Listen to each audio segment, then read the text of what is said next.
Bismillahirrahmanirrahim. Assalamualaikum warahmatullahi wabarakatuh. Selamat pagi, salam sejahtera untuk kita semua, untuk adik-adik mahasiswa.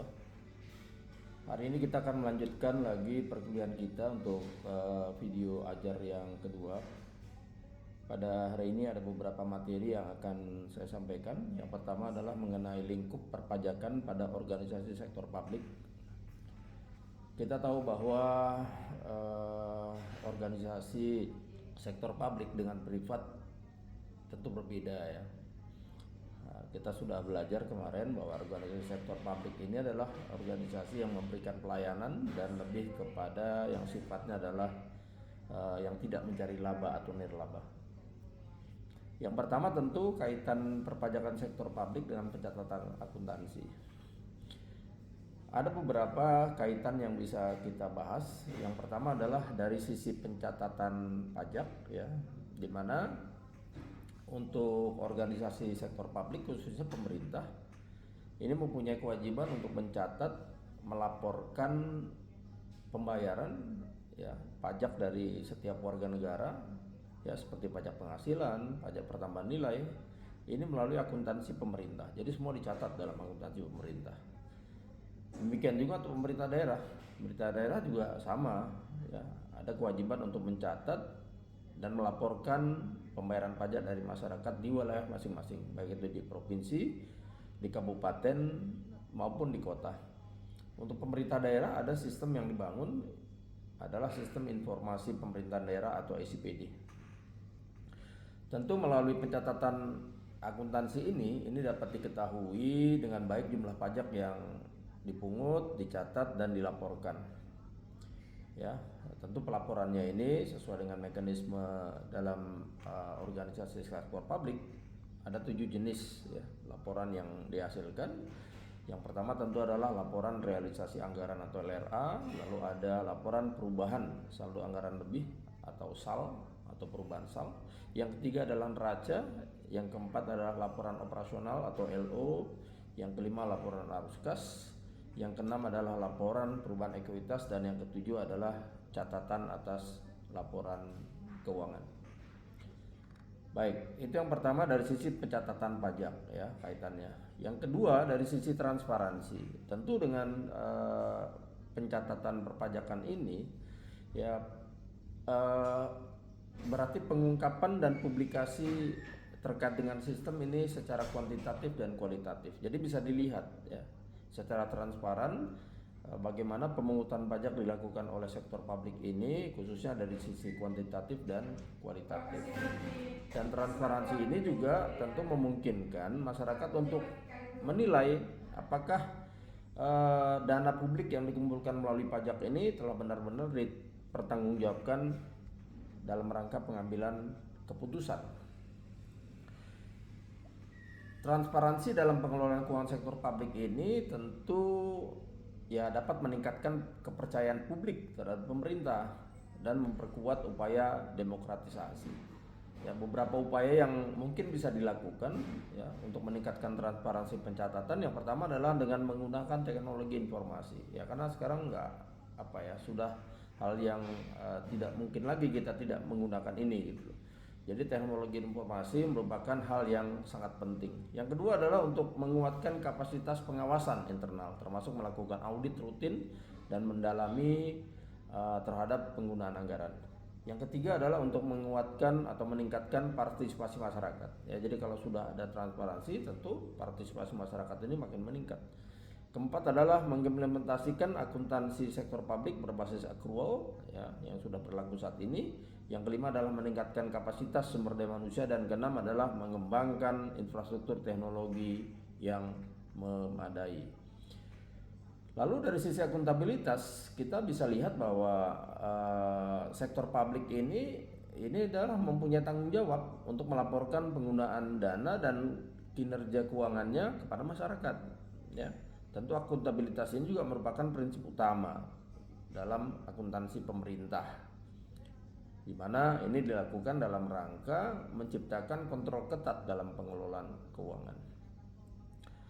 Dan dari sisi efisiensi kita juga bisa melihat bahwa akuntansi ini juga membantu pengelolaan sumber daya publik, ya, dan memastikan bahwa dana yang dialokasikan ini adalah sesuai dengan prinsip prioritas dan tentu dengan anggaran yang efisien, artinya tidak boros.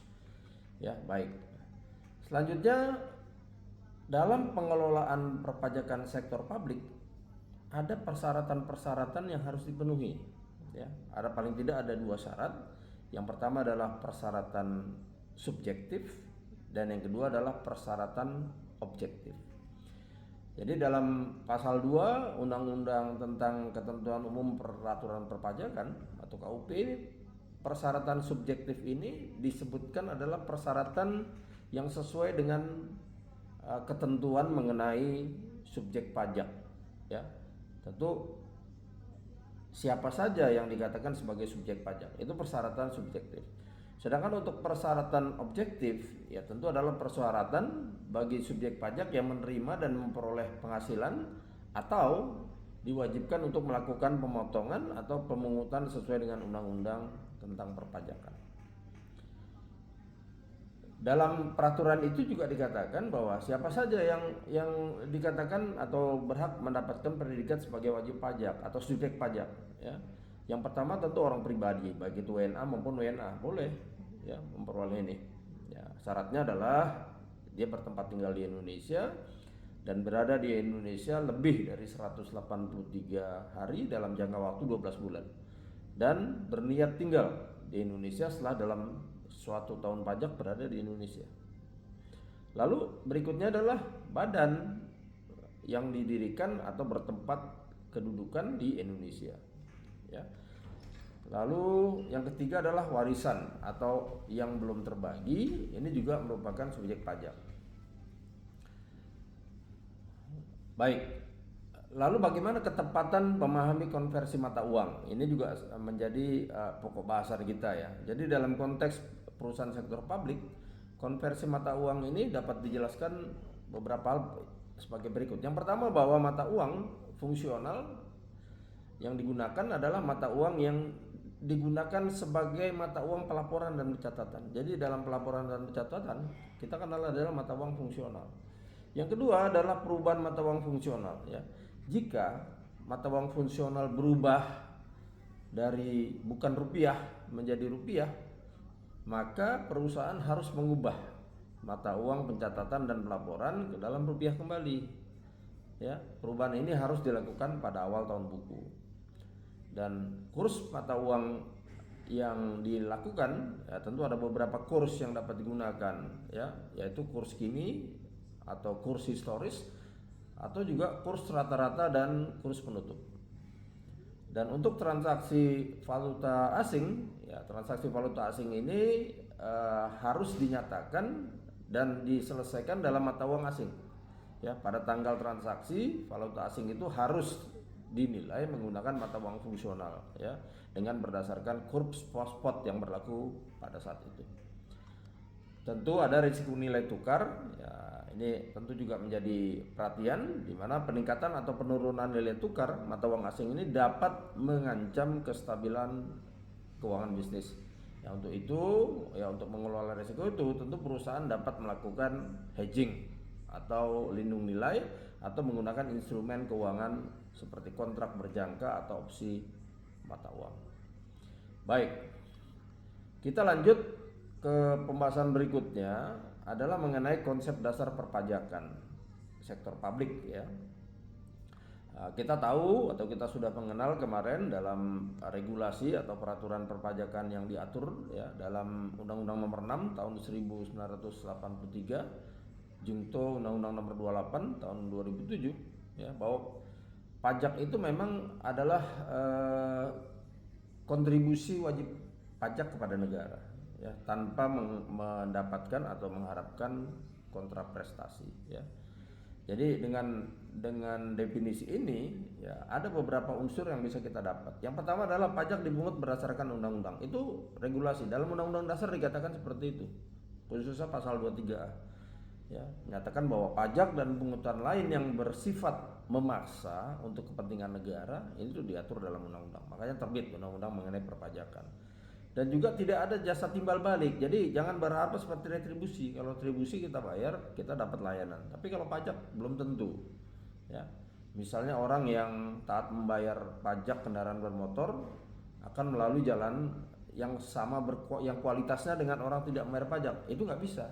Jadi kalau kita bayar pajak kendaraan bermotor ya dengan yang tidak membayar ya sama-sama, kita menggunakan jalan yang sama. Yang ketiga adalah pemungutan pajak diperuntukkan bagi keperluan pembiayaan umum pemerintah dalam rangka menjalankan fungsi pemerintah baik prasarana maupun sarana. Dan yang keempat adalah pemungutan pajak ini dapat dipaksakan. Ya, makanya ada surat paksa, surat sita, bahkan nanti sampai dengan pelelangan. Baik, selanjutnya adalah bagaimana kita memahami perbedaan perpajakan sektor privat dan publik. Ya, jadi perbedaannya itu yang pertama dari tujuan. Ya, kalau sektor publik ya menggunakan pajak untuk membiayai pengeluaran negara, ya, baik untuk pembangunan maupun untuk rutin. Sementara kalau sektor privat ya memandang pajak itu sebagai beban. Jadi karena dia kenakan pajak jadi beban ya. Kalau negara dia memperoleh pajak untuk membiayai pembangunan, tapi kalau sektor privat sektor privat itu pajak itu malah menjadi beban. Dari sumber dana ya sektor publik itu mendapatkan dana dari pajak ya, pinjaman publik dan pendapatan pemerintah.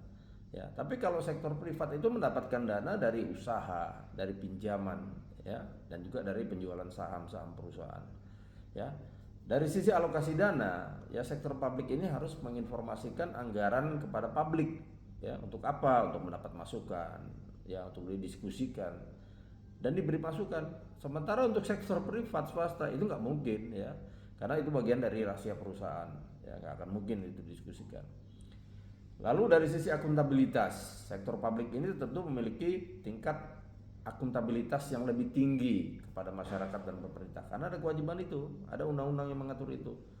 Yang sementara untuk sektor swasta itu ya akuntabilitas itu hanya kepada pemilik, ya, kepada pemegang saham. Dan juga sektor publik adalah organisasi yang dijalankan oleh pemerintah yang didanai pajak, ya tentu fokusnya adalah menyediakan layanan yang seperti yang sudah kita bahas terdahulu, ya seperti sekolah, rumah sakit, perpustakaan. Sementara untuk sektor swasta atau privat ya ini bisnis yang dimiliki oleh individu kelompok, tujuannya ya pasti satu, untuk mendapatkan keuntungan dengan menjual barang dan jasa. Baik, kita masuk dalam perbedaan akuntansi. Tentu ada perbedaannya, dimana untuk laporan akuntansi sektor publik ini bertujuan untuk menghasilkan informasi keuangan yang akurat dan relevan untuk pengambilan keputusan, ya, pertanggungjawaban dan pelaporan keuangan. Ya, komponennya kita udah lihat tadi ya, ada 7 jenis laporan ya. Sedangkan untuk laporan perpajakan ya, perpajakan adalah bertujuan untuk mengetahui besarnya pajak yang harus dibayarkan oleh wajib pajak ya. Jadi bedanya itu tadi ya. Kalau laporan akuntansi memberikan informasi pada pimpinan untuk pengambilan putusan, tapi kalau laporan perpajakan adalah dalam rangka itu tadi, mendapatkan informasi sebenarnya berapa sih kewajiban perpajakan yang harus dilaksanakan oleh organisasi di sektor publik ya. Baik, untuk berikutnya kita bicara mengenai kinerja. Bagaimana cara mengukur kinerja perpajakan? Ya, tentu macam-macam ya. Kinerja itu kan biasanya kita membandingkan antara target dengan realisasi ya. Tapi ada beberapa metode yang bisa digunakan ya. Paling tidak yang pertama kita bisa menggunakan metode namanya input, output, dan outcome ya. Itu biasa itu. Jadi kita bisa katakan itu input dari suatu kegiatan itu apa, atau input dari proses pemungutan pajak itu apa, outputnya apa, dan outcome-nya apa ya. Lalu yang kedua adalah dari sisi ekonomi, efisiensi, dan efektivitas. Artinya ini yang sering dikenal orang dengan 3E ya. Tentu 3E ini ya kita harus melihat bahwa pajak atau biaya yang dikeluarkan untuk memungut pajak ini betul-betul memiliki prinsip-prinsip ekonomi efisien dan efektif. Yang ketiga adalah dikenal juga ada namanya values, aims, objective, and target. Jadi terminologi ini digunakan ya secara bergantian untuk menantang definisi umum ya. Jadi seluruh istilah ini mengarah pada tujuan atau harapan ya. Dan yang keempat adalah performance measure and performance indicator. Jadi ada indikator kuncinya yang harus dicapai. Jadi ini bisa dipakai untuk mengukur kinerja. Lalu kalau untuk perbedaannya antara kinerja sektor publik dan sektor privat khususnya di perpajakan, ya tentu kalau untuk organisasi bisnis ya tentu adalah orientasinya untuk laba, ya. Jadi pada organisasi ini kinerja penyelenggaranya dapat dilakukan misalnya melihat tingkat laba yang diperoleh, ya tentu nanti akan berdampak dengan pajak, ya. Jadi artinya jumlah pajak yang menjadi kewajiban sektor swasta ini juga menyangkut kinerja yang dilakukan dalam perusahaan. Untuk sektor publik ya tentu pajak yang dipungut dari masyarakat ini juga menjadi kinerja, menjadi ukuran kinerja dari aparatur pajak yang ada di pemerintah daerah. Semakin tinggi pajak yang didapat, tentu semakin baik kinerjanya. Ya, seperti itulah, ya. Baik, itu mungkin untuk sesi kita hari ini. Kita masih ada 1 atau 2 pertemuan video nanti yang akan saya share, ya. Sekali lagi mudah-mudahan ini bermanfaat bagi adik-adik ya dalam memahami perpajakan sektor publik. Dan sekali lagi apabila ada pertanyaan kita bisa melakukan diskusi melalui WA group, ya, atau melalui Japri yang bisa disampaikan kepada saya. Sekian, mungkin lebih dan kurang mohon dimaafkan. Billahi taufik wal hidayah. Assalamualaikum warahmatullahi wabarakatuh.